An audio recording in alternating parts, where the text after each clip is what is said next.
Ma chère ambassadrice, coucou et content de te retrouver. Au cours de cette vidéo, je vais te parler de ce que la souffrance cache comme importance.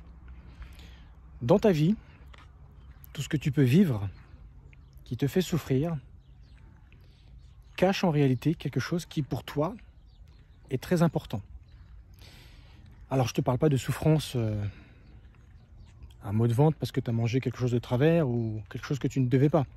Non, je te parle d'émotion, je te parle de valeur, je te parle de besoin, je te parle d'humanité. Mais le mieux, pour que tu puisses comprendre, je vais essayer de mettre ça en image. Je vais te donner plusieurs situations que tu auras peut-être vécues dans ta vie, à l'âge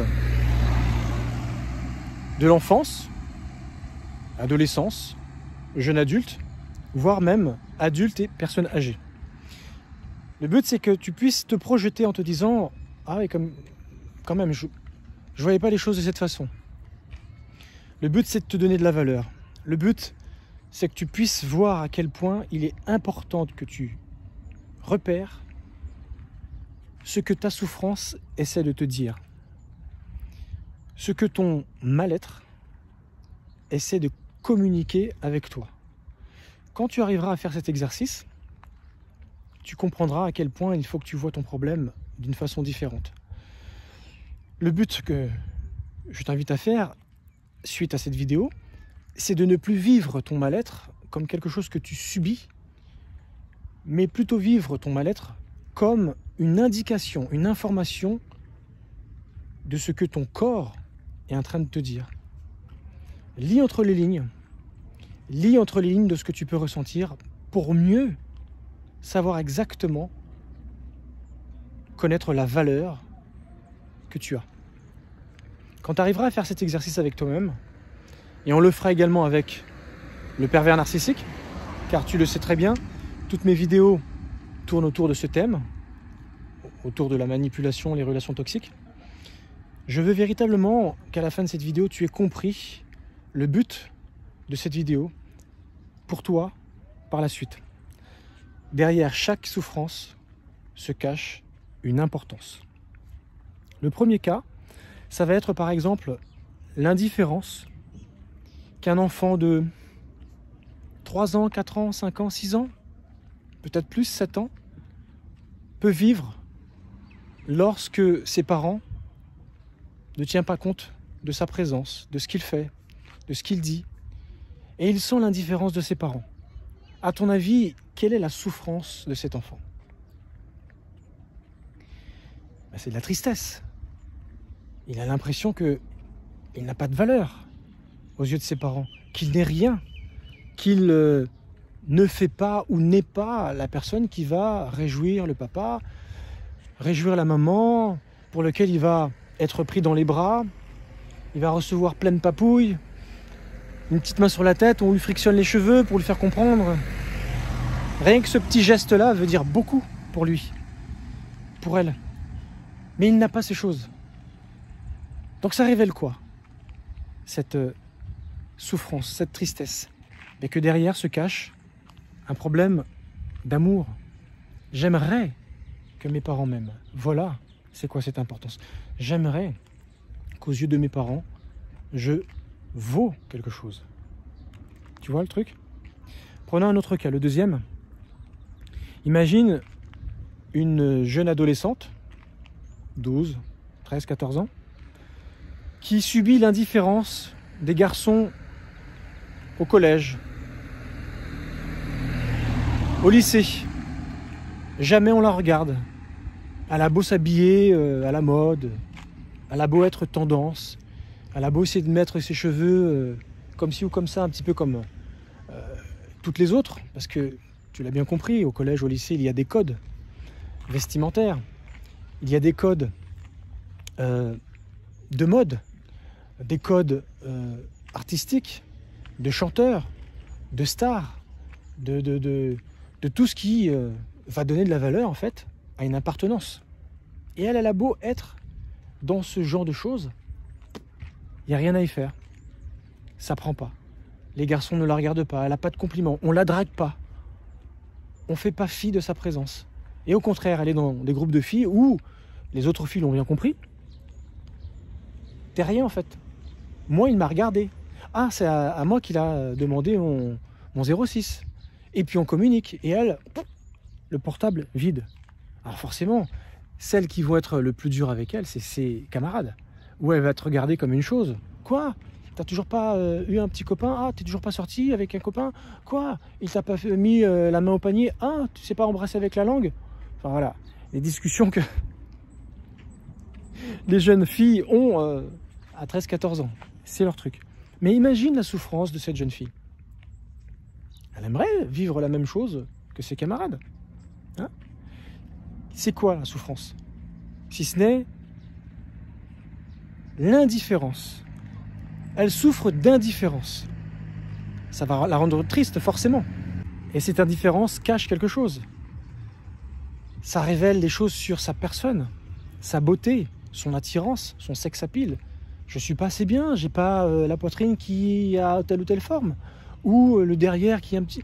Elle va se poser des milliers et des milliers de questions, cette jeune fille. Mais qu'est-ce qui se cache derrière cette indifférence qui l'a fait souffrir? Bien l'honneur. Tu te rappelles dans la vidéo précédente, je te parlais que c'était un besoin chez une jeune fille, chez une jeune femme, chez une personne, une femme âgée, d'avoir de la valeur dans le regard de l'homme.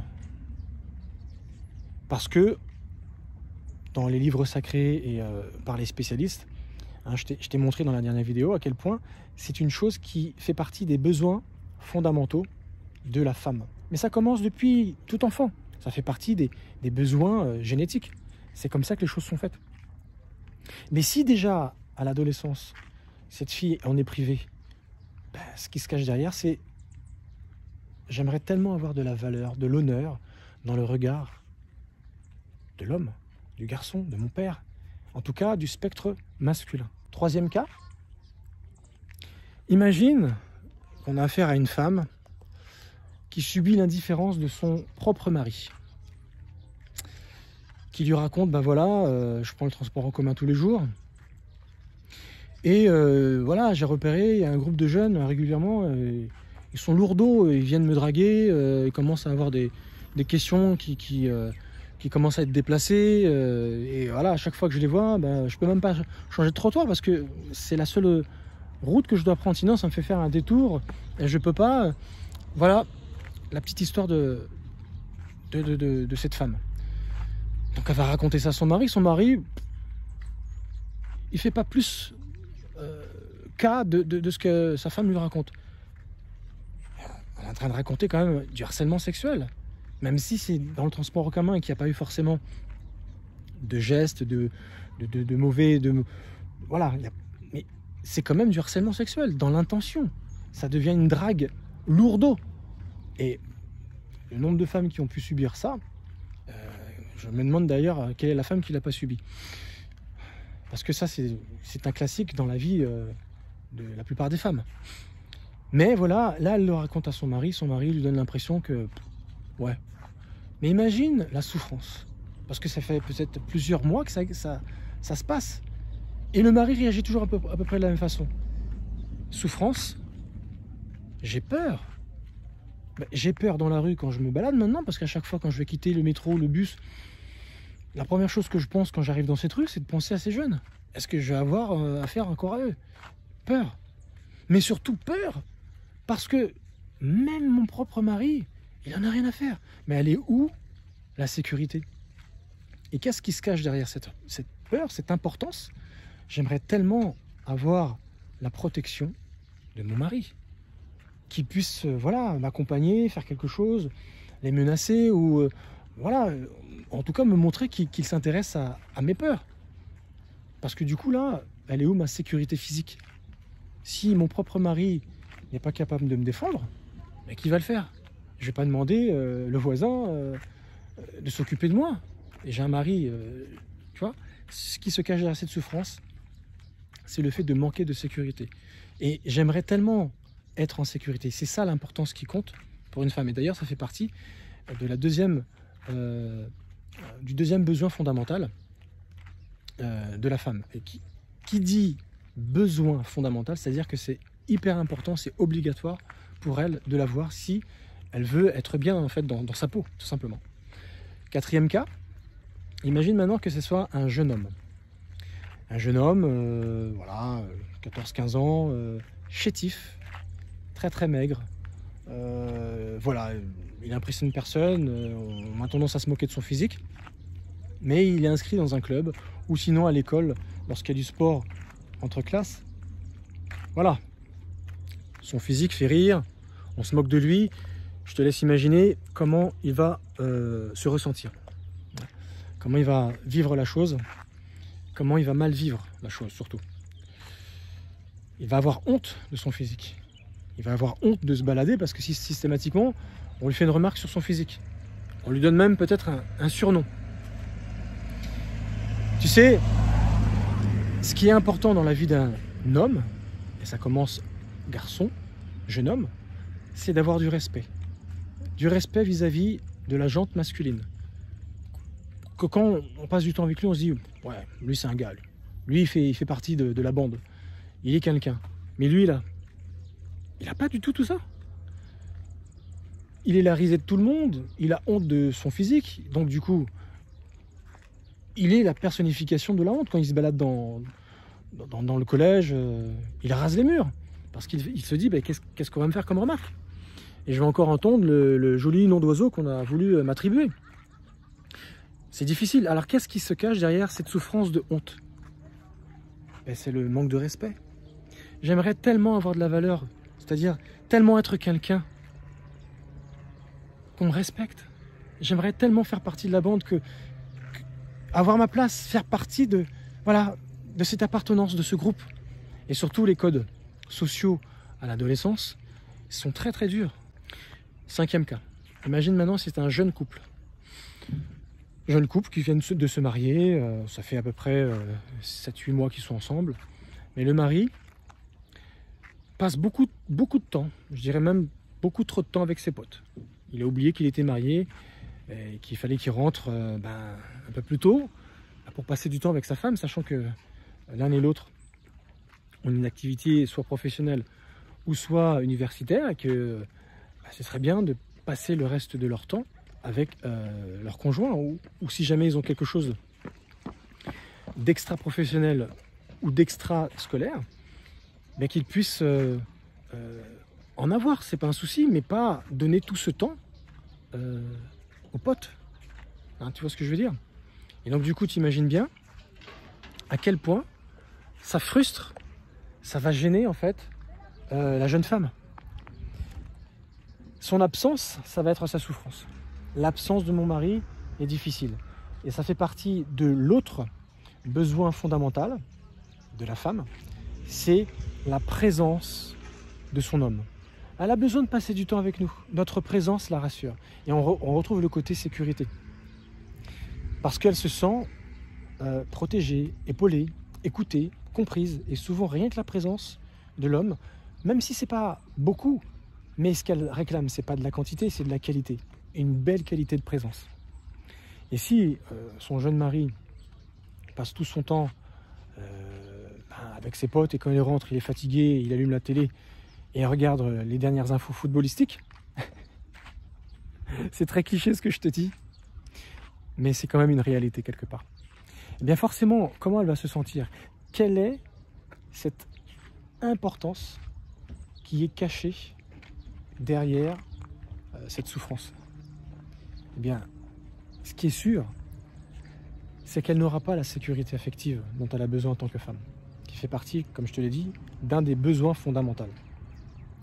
Mais en plus de cela, l'honneur qu'elle recherche dans le regard de son mari, s'il passe autant de temps avec ses potes, mais quelle note il me donne? Quelle valeur j'ai à ses yeux? Moi j'ai besoin de ses compliments, moi j'ai besoin de son petit sourire, de son regard qui en dit long. J'ai besoin d'une petite main sur l'épaule, une façon de se sentir toujours désiré et toujours en valeur. Une femme a besoin de ces choses. Mais s'il passe son temps avec ses potes, ouais, mais ses potes, il parle de quoi avec ses potes? Je te laisse imaginer la suite de ce qui peut se passer dans la tête d'une femme, surtout une jeune femme, qui commence sa vie de cette façon. elle commence mal sa vie, et l'expérience qu'elle va avoir de la vie de couple, elle ne va pas forcément en dire du bien par la suite. Toujours le jeune couple, mais un autre. Cette fois-ci, c'est la jeune femme qui ne donne pas le dû à son mari. Et l'homme a beau essayer de lui demander, bon, ils ont des fréquences peut-être différentes, mais entre de temps en temps et rien du tout, je te laisse imaginer ce que ça peut générer chez un homme. Surtout que nous, les hommes, on n'a pas forcément les mêmes demandes, les mêmes besoins à ce niveau-là. Et à chaque fois qu'il y essaye d'y aller, il a beau essayer, le bon moment, le ceci, cela, il écoute toutes les excuses, tout ce qui fait que bon, c'est pas le bon moment. Malgré tout, il a du mal à retrouver un équilibre et à assouvir tout simplement son besoin, son rythme. Imagine ce que l'homme va vivre. De la frustration sexuelle. Tout simplement. Mais surtout, il va se sentir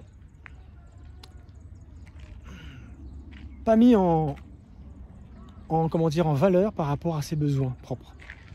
Et donc du coup, il va avoir l'impression qu'il n'est pas respecté par rapport à ses besoins d'homme. Que sa femme en fait fi et que ça va jouer énormément sur son système.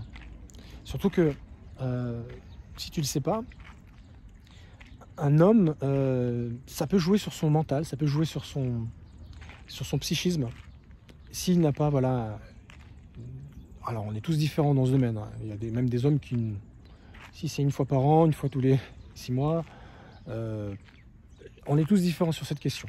Mais je te parle vraiment de l'exemple où c'est un homme qui a besoin d'une régularité dans sa vie, dans sa semaine, voilà, qui fait de lui une personne, on va dire, normale.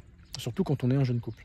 On découvre cela et on a besoin de s'adonner à ce genre de choses. Eh bien, ce qui se cache derrière sa souffrance, qui est la frustration, c'est elle ne respecte pas mes besoins. Maintenant, toujours cette femme-là, la même jeune femme, elle parle à son mari comme si c'était un pote. Alors tu vois, quand les femmes se parlent entre elles, elles ont un jargon que souvent elles n'ont pas avec leur propre mari. Mais elle l'a, un peu le langage de cité. Mais si tu parles comme ça alors que ton propre mari ne vient pas de ce genre de milieu, il va avoir l'impression de parler avec un autre homme. Et un homme avec un autre homme, on est systématiquement en concurrence. Lequel aura la plus grosse, lequel va faire pipi le plus loin, lequel aura le plus gros biceps. Voilà, c'est un monde des hommes et c'est comme ça que fonctionne le monde des hommes.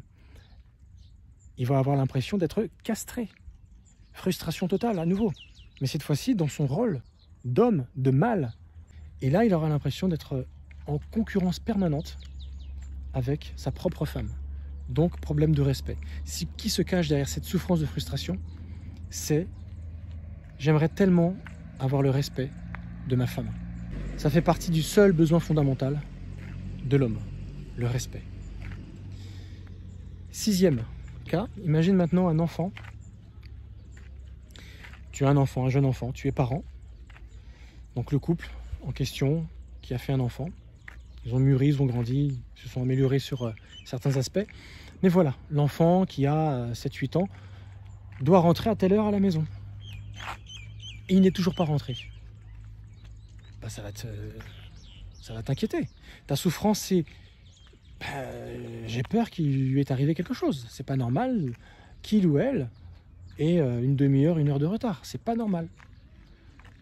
Donc qu'est-ce qui se cache comme importance derrière cette souffrance? J'aime mon enfant. C'est la prunelle de mes yeux. J'ai pas envie qu'il lui arrive quoi que ce soit. Surtout vous, les mamans. Vous avez porté l'enfant. S'il arrive quelque chose à vos enfants, ça pourrait même jouer sur votre sens de vie. Vivre sans enfant après les avoir portés, ça détruit une maman, ça. Ça détruit une maman. T'imagines tout ce que ça révèle? Je poursuis cette fois-ci, mais sur une situation de pervers narcissique. Tu vis avec ton PN et tu es dans une phase de victimisation. C'est-à-dire que il ou elle a tendance à te dire que non, ça va pas, lui dans sa vie, ou elle dans sa vie, elle a beaucoup souffert, et ceci et cela. C'est le petit Calimero. Et que du coup, fais pas ce qu'il faut. T'imagines la souffrance que ça va te renvoyer? Quand c'était la phase de love bombing, de séduction, t'étais le Dieu, mieux que Dieu. Et d'un coup d'un seul, ça va plus. C'est pas bon. Tu vas te sentir, mais minable. Tu vas te sentir nul, incompétent. Voilà ta souffrance. Et je ne suis pas capable de rendre mon mari ou ma femme heureux, heureuse, bien. C'est moi le fautif. Et ce qui se cache comme souffrance derrière, c'est que j'aimerais tellement être le BAE de mon conjoint, de ma conjointe, le before anything else, que je sois la personne qui compte le plus. Et je suis prêt à arrêter tout ce que je suis en train de faire pour cette personne. Et là, j'ai l'impression que ma présence n'a plus sa valeur, ça vaut plus rien. Je ne lui sers plus à rien à cause de sa victimisation. Maintenant, imagine, tu passes à la phase suivante, parce que ce sont des phases qui s'enchaînent, ça. Culpabilisation.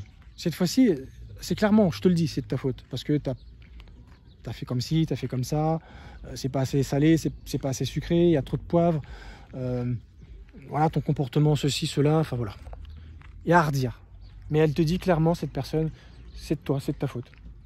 Quelle souffrance que tu vas, à ce moment-là, ressentir. Mais lorsque tu vis la culpabilisation, tu portes clairement le chapeau. C'est toi le responsable. Tu souffres d'être responsable du mal-être de ton conjoint ou de ta conjointe.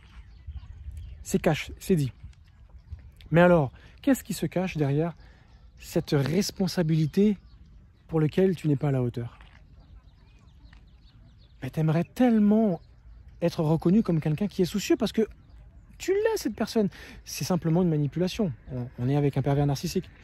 Donc tout simplement, il est en phase de rupture. Il veut se débarrasser de toi. Ou sinon, il veut continuer à soutirer un petit peu plus chez toi. Et comme il n'arrive pas à avoir ces choses, il te culpabilise pour te missionner à nouveau un peu plus sur ton rôle. Donc du coup, ce qui se cache en souffrance, derrière cette souffrance, qu'est-ce qui se cache comme importance? J'aimerais tellement être reconnu comme quelqu'un de soucieux, plein de bienveillance, plein de bonté pour cette personne que j'aime. Mais c'est pas du tout comme ça qu'elle me décrit. Non, c'est de ma faute. On va prendre une phase de triangulation. C'est souvent une technique de manipulation qu'utilise également le pervers narcissique pour te faire du tort. Il paraît que on dit ça de toi à l'extérieur, dans ta famille. Il paraît que voilà, tu as ça comme réputation, tout le monde dit ça de toi. Alors des fois, elle va te dire la personne, mais des fois, elle ne te le dit pas. Elle te laisse dans le brouillard. Ça a le don de faire mal, parce que tu vas passer ton temps à essayer de savoir, mais qui dit ça? Qui se permet de penser ça de moi? Le jugement malveillant sera ta souffrance. Et qu'est-ce qui va se cacher comme importance derrière? C'est que tu passes pour une personne qui a une sale réputation. Tu sais, hein, si jamais tu veux faire une mauvaise réputation à quelqu'un, à l'image, c'est de plonger ta main dans un édredon plein de plumes et de lâcher au vent toutes les plumes. Et les plumes correspondent à toute la calomnie et la diffamation qu'on aura pu mettre sur ton dos. Mais ça fait hyper mal. Et comment tu veux réparer une telle chose? Tout est parti dans le vent. Tout est parti se glisser dans des endroits qui sont imprenables. Tu ne peux plus récupérer rien. Quelqu'un qui veut réparer la faute de sa calomnie, c'est impossible. Parce qu'il faudra aller dans des interstices, dans des coins, dans des recoins. Non, tu ne peux pas récupérer tes paroles une fois qu'elles sont lâchées. Voilà pour quelle raison la triangulation qui est utilisée par le pervers narcissique a le don de te détruire. Mais tu vois ce qui se cache derrière la souffrance qu'elle te fait subir? Maintenant, phase de destruction, là où elle prend ses clics et ses claques, silence radio, on communique plus, elle te montre véritablement son désintérêt à être avec toi ou à te répondre, t'as compris? Mais toi, tu veux toujours t'accrocher, t'as tellement en tête le Dieu que tu pouvais être fut une époque, tu en es encore accro, si tu veux, à ces choses. Et pour toi, c'est important, hyper important, de revivre cette dose d'addiction émotionnelle que tu as pu vivre. Et te dire que tu n'es plus rien, ça te remet tellement en question, ça te fait tellement mal sur le plan humain. Et si tant est que tu sois hypersensible, empathe ou zèbre, tu vas pas accepter de vivre cela. Ça va te détruire, donc tu vas vouloir te parfaire au point de te mettre à ses pieds, à te donner des coups, à faire des choses qui dépassent l'entendement. Comment tu peux te mettre dans cet état pour quelqu'un qui te dit autant de méchanceté et qui fait tout pour se débarrasser de toi? C'est facile à le dire comme ça, mais quand on le vit, on est loin d'imaginer qu'on allait vivre et être et faire ce genre de choses. Eh bien, qu'est-ce qui se cache derrière cette destruction? Tout ce travail de sape pour te faire comprendre, bon voilà, lâche-moi, dégage, c'est fini. Sans que ça soit dit franchement. C'est simplement, on t'y amène sans véritablement te le dire franchement. Et tu le découvres alors que on n'en a jamais parlé. Tu le découvres au moment où la valise est déjà quasiment prête. Et c'est le fait de ne pas en discuter qui est violent. À aucun moment elle te laisse entendre, alors que elle, cette personne, elle l'a déjà décidé peut-être plusieurs mois en arrière, parce qu'elle a déjà un plan B pour partir. Quand tu apprends ces choses, mais t'es détruit. Et c'est bien pour ça qu'on appelle ça la phase de destruction. Et du coup, qu'est-ce que tu vis comme souffrance? Ben, le rejet, l'abandon. Mais qu'est-ce qui se cache comme importance derrière cette souffrance? Et ça révèle tout simplement que pour toi, réussir ta vie de couple, ta vie amoureuse, est plus qu'important. Tu aimerais tellement réussir cela. C'est pour ça que tu te mets dans ces états, à te mettre à ses pieds, à te taper la tête, à quasiment prendre un couteau, voilà, si tu me quittes. Non. Mais on a été capable de faire ça parce qu'on a tellement eu peur que ça nous arrive. Ne fais pas ces choses. Voilà pour la situation avec un pervers narcissique. Pour terminer, je prendrai une situation d'une personne âgée. Une personne âgée, peu importe qu'elle soit en maison de retraite, ou qu'elle soit chez elle, elle a un certain âge, et ses enfants ne sont plus trop là pour s'occuper d'elle, parce que chacun est parti faire sa vie à droite à gauche. Pire, ils habitent dans le coin, mais ils ne visitent pas forcément leur mère, ou grand-mère, grand-père, ou père. Les raisons, on ne les connaît pas. Est-ce que ça a été un bon papa? Est-ce que ça a été une bonne maman? Est-ce que c'est une bonne grand-mère? Un bon grand-père? Là n'est pas la question. Mais quand on commence à vieillir, il y a un sentiment de solitude qui commence à se replier sur nous. Surtout si on est devenu veuf ou veuve.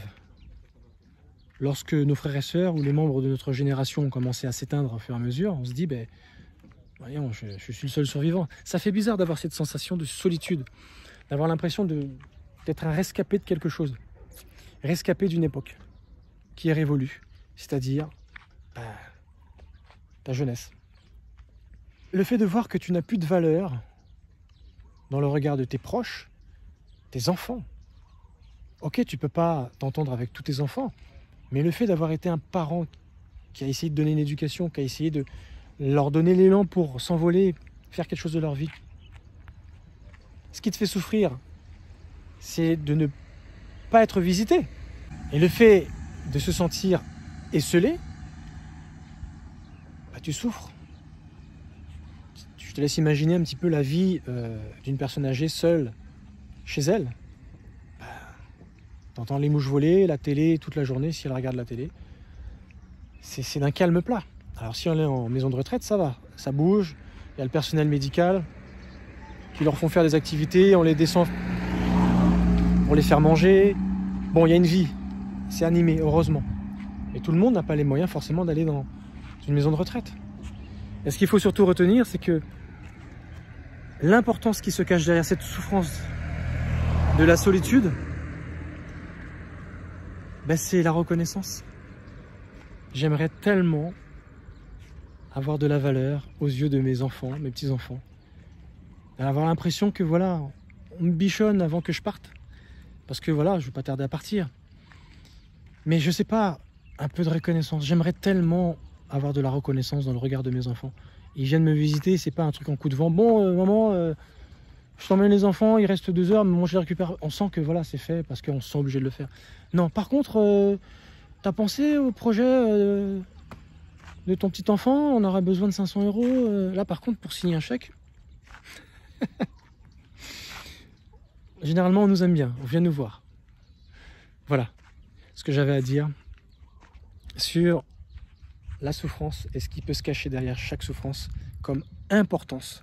Si tu fais cet exercice régulièrement lorsque tu souffres sur le plan émotionnel, tu vas découvrir énormément de choses et plus tu mettras en avant ces importances, plus tu te donneras de la valeur et plus ça sera facile pour toi de discerner exactement ce dont tu as besoin et surtout ce que tu dois faire pour l'obtenir. Utilise cette souffrance comme une indication, mais perds pas ton temps à souffrir et souffrir et souffrir sans avancer. Si je souffre, qu'est-ce qui se cache derrière? Qu'est-ce qui est important pour moi en réalité? Ah, c'est ça qui est important? Action. Merci de m'avoir écouté, je te souhaite une très bonne soirée. Un petit commentaire, un petit pouce si tu veux. À la prochaine, ciao.